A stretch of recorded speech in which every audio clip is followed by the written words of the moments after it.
Constant exhaustion after every meal. Belly fat that won't move no matter what you try. Waking up tired after 8 full hours of sleep. Blurry vision in the afternoon for no reason. If 2 or 3 of those sound like your life right now, there's a real chance your pancreas is exhausted and quietly shutting down, and almost nobody has told you. Here's what almost nobody explains. Type 2 diabetes and prediabetes aren't really a blood sugar problem. Blood sugar is just the symptom. It's a pancreas problem, an exhausted organ that's been begging for a break for years. And in the next 15 minutes, I'm going to show you 3 simple shifts that can genuinely give it that break. No medication, no gym membership, no starving yourself. A few years ago, I was exhausted every single day. I'd eat a meal and crash so hard within 20 minutes I could barely keep my eyes open. Brain fog after lunch so bad, people around me noticed before I did. Thirsty constantly, up at night more than I should have been. And a hard, stubborn belly that nothing touched. I went in for blood work. My A1C came back at 8.4. Fasting glucose, 214. Diabetic range. My doctor handed me a prescription, told me to watch my carbs, and said, "Come back in 90 days." That was it. He never asked what I ate, when I ate, or how many times a day I was spiking my own blood sugar without realizing it. So I got stubborn and figured it out myself. Within a few months of 3 simple shifts, my A1C dropped from 8.4 to 5.2, completely normal range, no medication. Fasting glucose went from 214 to 88. I lost 40 pounds. The fatigue, the brain fog, the afternoon crashes, gone. That was almost 2 years ago. Nothing has come back. Quick favor before I show you the 3 shifts. If your energy, your weight, or your blood sugar has been frustrating you, hit subscribe. This channel is built around exactly this kind of practical fix. Thank you. Let's get into it. Inside your pancreas are specialized cells called beta cells. Their entire job is to sense glucose in your blood and release the right amount of insulin to manage it. For years, every time you eat, snack, or sip something sweet, those beta cells respond. Over and over. Eventually, your muscle and liver cells stop responding as efficiently to that insulin, so your pancreas pushes harder to compensate. Push hard enough for long enough, and the beta cells simply burn out. Here's the part that matters most. Those cells can recover. Not in every case, but research from Newcastle University, and the direct trial published in The Lancet, both showed something remarkable. A large share of people with type 2 diabetes reached full remission through diet changes alone. No medication, once the overload on their pancreas was removed. That's not a fringe idea. That's published science your doctor may never have mentioned. Shift 1. Stop the constant glucose hits. Walk through a typical day. Coffee with creamer, that's a spike. Breakfast, even a healthy-looking one like oatmeal or a smoothie, that's a bigger spike. Mid-morning snack, another spike. Lunch, a big one. Afternoon crash, you reach for something, another spike. By the end of the day, your pancreas may have been forced to respond 20 or more times.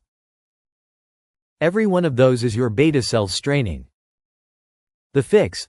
Collapse your eating window to 2 or 3 real meals a day. No snacking in between, no juice, no sweetened coffee, no liquid calories. Give your beta cells 4 to 5 hours of real quiet between meals so insulin can actually drop back down. Fruit juice in particular hits your liver and pancreas harder and faster than almost anything else you'll eat all day. It's often the single worst thing people do before 9 in the morning without realizing it. Shift 2. Protect your 2 most vulnerable windows, morning and night. Every morning, your body naturally releases a wave of cortisol and other hormones that push stored glucose into your bloodstream, This is called the dawn phenomenon, and it happens whether you eat or not. In a healthy pancreas, that's handled easily. In an overloaded one, it isn't, and eating breakfast immediately on top of it can act like pouring fuel on a fire that's already lit.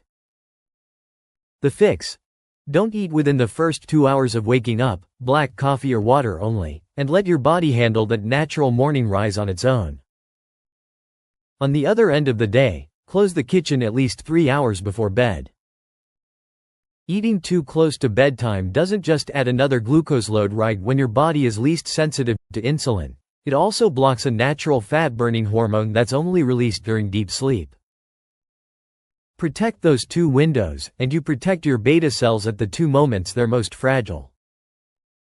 Shift 3, the one that surprised me the most, because it takes 10 minutes and 0 willpower. After you eat, that glucose has exactly 2 paths. Your muscles burn it as fuel, or it sits in your bloodstream and forces your pancreas to keep pushing insulin. Here's the key fact almost nobody tells you.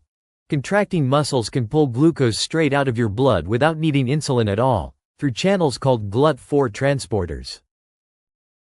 Even a slow walk turns them on.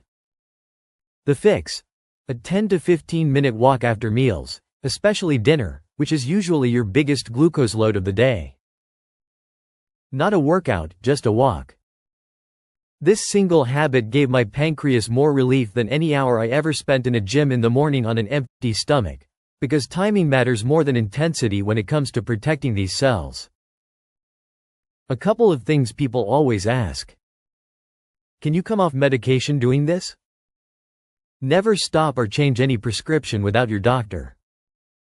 What actually happens is your numbers improve, you show your doctor the data, and they decide together whether medication is still needed.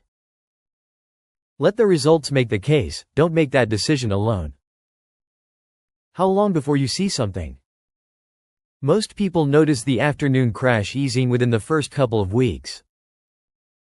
Fasting glucose typically starts dropping within 3 to 4 weeks. A1C is a 90-day average, so the full picture takes about 3 months, but your morning fasting number is your early signal, watch that one. If you've been told you're fatigued, your belly fat, or your blood sugar numbers are just a willpower problem, they're not. Your beta cells didn't give up on you. They were overwhelmed, and never given a real chance to rest. The fatigue, the fog, the stubborn belly, those were distress signals, and for years they were either ignored or managed with a pill instead of addressed at the source. These 3 shifts don't require a gym, a special diet, or expensive supplements. Stop the constant glucose hits. Protect your morning and night windows. Walk after meals. That's it. If something in this video just clicked for you, or if someone in your life was recently told their numbers are borderline and to just keep an eye on it, send them this video. Sometimes the kindest thing you can do is hand someone the real explanation instead of another prescription and a 90-day follow-up.